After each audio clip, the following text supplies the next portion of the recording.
Police ने स्कूली बच्चों को सिखाए यातायात के नियम। पुलिस ने स्कूली बच्चों को जानकारी देते हुए बताया कि कैसे ट्रैफिक नियमों का पालन करें और सड़क पर चलते वक्त ट्रैफिक नियमों का पालन करें। पंचकुला से विशाल मोहता की रिपोर्ट। हमारा ट्रैफिक पुलिस की तरफ से ये प्रोग्राम है अवेयरनेस, आपको ट्रैफिक के नियमों के बारे में।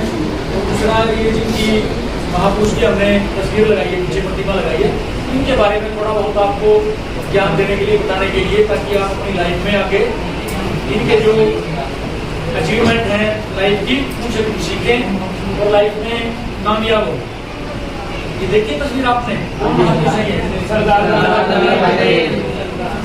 तो आज का जो हमारा प्रोग्राम है उसका कुछ समय इन्हीं के ऊपर, इनकी जीवनी के ऊपर। ये महापुरुष कौन थे, कहाँ से बिलोंग करते थे, क्या इनका हमारे देश के लिए योगदान था और क्या हमारे लिए योगदान था। हमारा मतलब समझते हैं कि हमारे का मतलब ये कि जितने भी इस देश के वासी हैं वो किसी प्रदेश से भी संबंधित हो। तो कोई बच्चा जानता है इनके बारे में भी कुछ, क्या था ये देश में, क्या योगदान रहा, क्या इनका डेजिग्नेशन वगैरह थी, आजादी में सहयोग किया।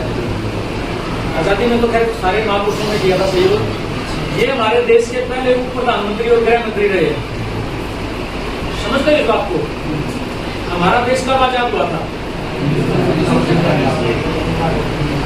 तो जब देश आजाद हुआ, आजाद होने के बाद कुछ समस्याएं थी।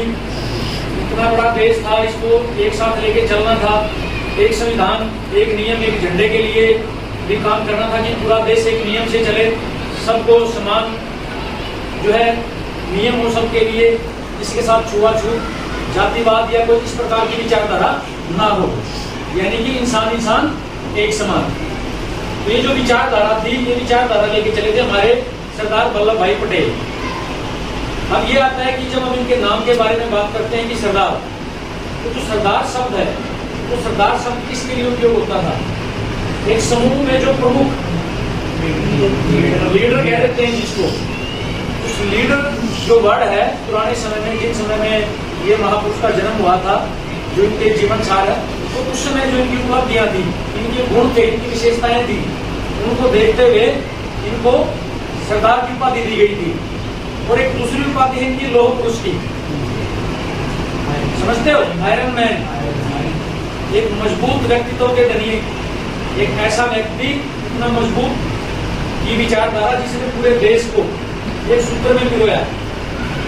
जिस समय हमारा देश आजाद हुआ, देखो पहले हम गुलाम थे ईस्ट इंडिया कंपनी के, तो उस अंग्रेजों से जो हमें इस देश को आजाद कराया गया महापुरुषों के द्वारा, हमारे शहीदों के द्वारा, तो फिर सबसे बड़ी समस्या ये हुई कि देश के अलग अलग कोनों में छोटी छोटी रियासतें थी, कबीले थे, आदिवासी लगा लीजिए आप, या छोटे छोटे, जैसे अभी हमारे यहाँ स्टेट बोल देते हैं, जैसे राज्य हमारा हरियाणा प्रदेश, इसका मुख्यमंत्री है एग्जाम्पल के तौर पर। तो उस समय क्या होता था, उस समय इस प्रकार के कबीले थे, रियासतें थी, जो अपने आप को राजा, राज प्रथा थी, लोकतंत्र नहीं था, राजतंत्र था। तो जिसका जितना एरिया उसका उतना